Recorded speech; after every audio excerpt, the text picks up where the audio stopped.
গণমাধ্যম কি তারা তাদের দায়িত্ব পালন করতে পারবে কিনা? আমার প্রশ্ন হচ্ছে তারা দায়িত্ব পালন করতে চায় কিনা। তরুণদের কথাটা বারবার উঠে আসছে, কারণ এবার বাংলাদেশে তরুণ ভোটারের সংখ্যা বোধহয় 4 কোটির কাছাকাছি।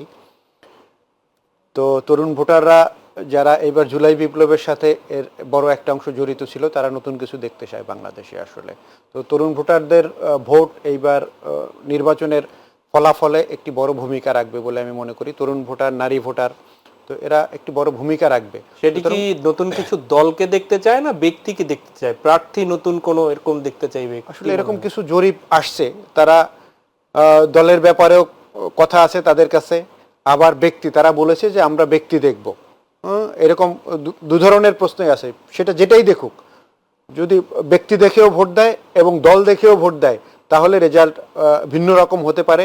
এবং তারা যেই প্রত্যাশাটি করছে তরুণরা নতুন কিছু দেখবার, যদি ফেয়ার একটা ইলেকশন হয় বাংলাদেশে, বাংলাদেশের মানুষও নতুন কিছু দেখবে বলে আমরা লাভবান কারা হতে। দেখুন, এটি আসলে বলা তো জটিল, কারণ আমরা গণমাধ্যম কর্মীরা যারা আছি সরাসরি যখন আমরা বলবো যে এদের পক্ষে গেছে, তখন আমার রাজনৈতিক কর্মী হিসাবে ট্রিট করবার চেষ্টা করবে কেউ কেউ। তারপরে আমরা যেটি দেখতে পাচ্ছি সেটি হচ্ছে যে এবার এই ভোটের বড় একটা ট্রেন্ড জামাতের দিকে।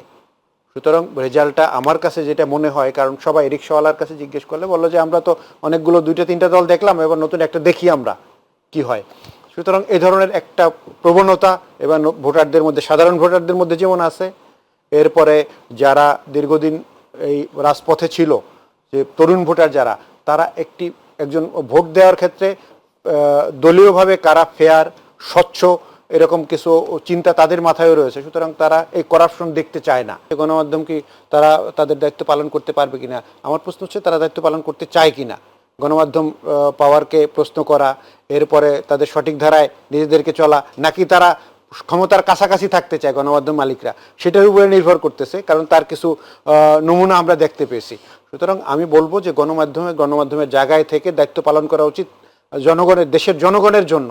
যদি কোনো দলের জন্য করতে চায়, তাহলে আবার আগের মতো প্রশ্নবিদ্ধ হবে।